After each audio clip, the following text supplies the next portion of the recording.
Good morning, Maranatha. My name is Luke Cramer. I'm currently sitting here in room 509, as you can see, and this is where the middle school ministry meets. I am an intern here, getting the opportunity to lead the middle school ministry here, and it is a great opportunity to have. When you hear middle schooler, you probably have a lot of thoughts come to your head, and I can guarantee you that they are true. And even more so. So I'm going to leave it there. I don't have time to tell you all the stories in the few months that I've been working here, but it is not boring. I will say that. But I just want to share two things from the Bible that just my heart for middle schoolers or middle school ministry, and just things that I have to constantly remind myself as I'm ministering to these young men and women here at Maranatha. And the first is in Matthew 16. And all of you are probably familiar with this story.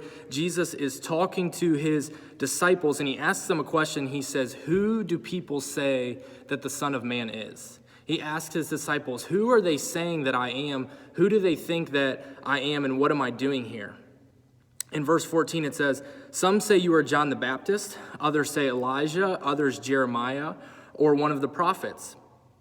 In this next verse, verse 15, is just a verse that I try to build my ministry off, something I try to constantly remind myself when I'm talking to these kids, whether in a group setting, when I'm teaching, whether it's a connect group, or most of the time, or sometimes one-on-one with these kids. He asks the question. He says, "But who do you say that I am? Who do you say that I am?" Jesus asks his disciples, "Who do you say that I am?" And when I'm meeting with these kids or talking to these kids or preaching or in small groups, I constantly want to ask them, who do you guys say that Jesus is? Who do you think that Jesus is? So many times we get this notion or this idea that middle school, 5th, 6th, 7th, 8th grade is not very important spiritually. It's a kind of a time to hang out, have some fun, build some relationships, make some memories, go on some trips. But when it comes down to Christ or to the gospel or getting saved, a lot of times we can trick ourselves or think they'll figure that out when they're older.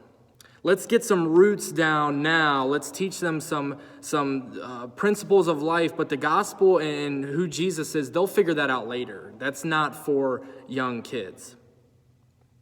And when I do my ministry here at Maranatha, I constantly have to remind myself that 12, 13, 14 years old is absolutely the time where kids can get saved.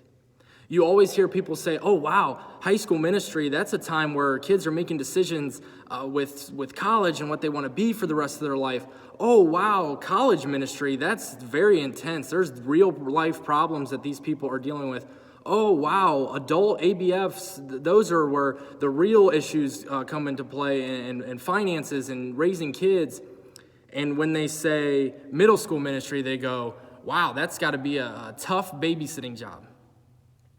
And when I read this passage and when I read the Bible and it says, "Whoever calls on the name of the Lord will be saved," I constantly have to remind myself and remind my leaders and remind these kids to ask them the question, who do you think that Jesus is? You are old enough as a middle schooler to make the decision of following Christ and who you think he is for yourself.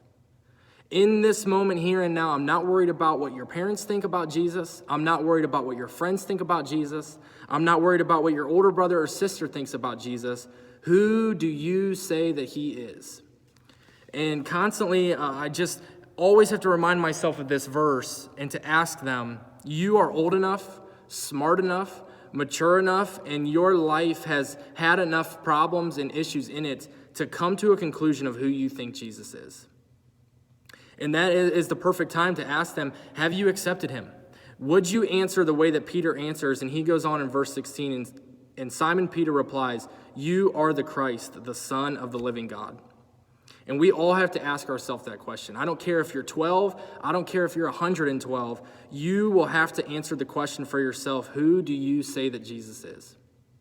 So that's just kind of the first thing, that a broad spectrum of what I want to base this ministry off of showing these kids Jesus, showing these kids who Christ is, and reminding them you are able to make that decision for yourself in this time of life.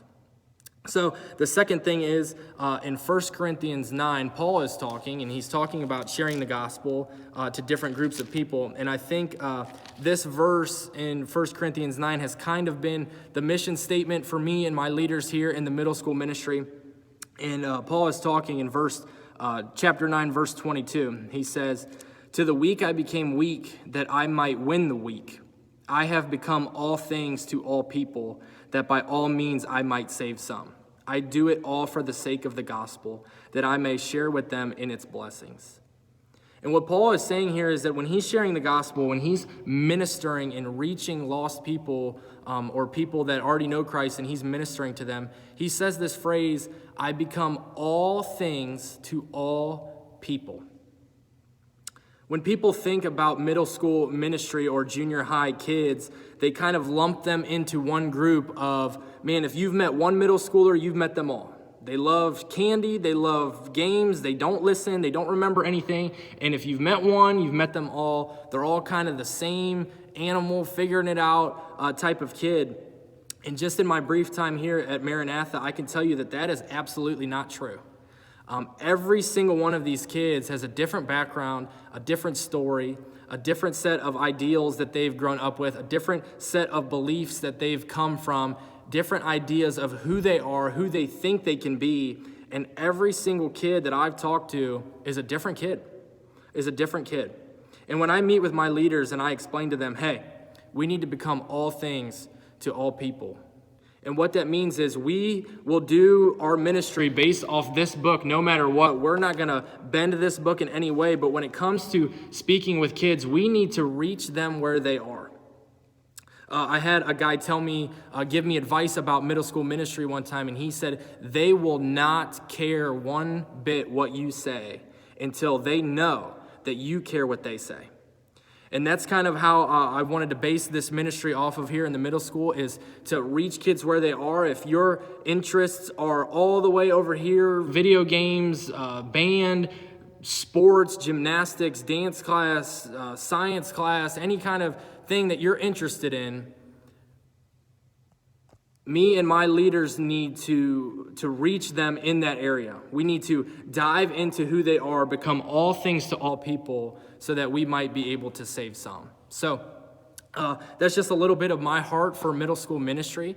If you guys ever want to come check it out, look at what we're doing in room 509, it's a blast. I can't wait to get back and have some fun.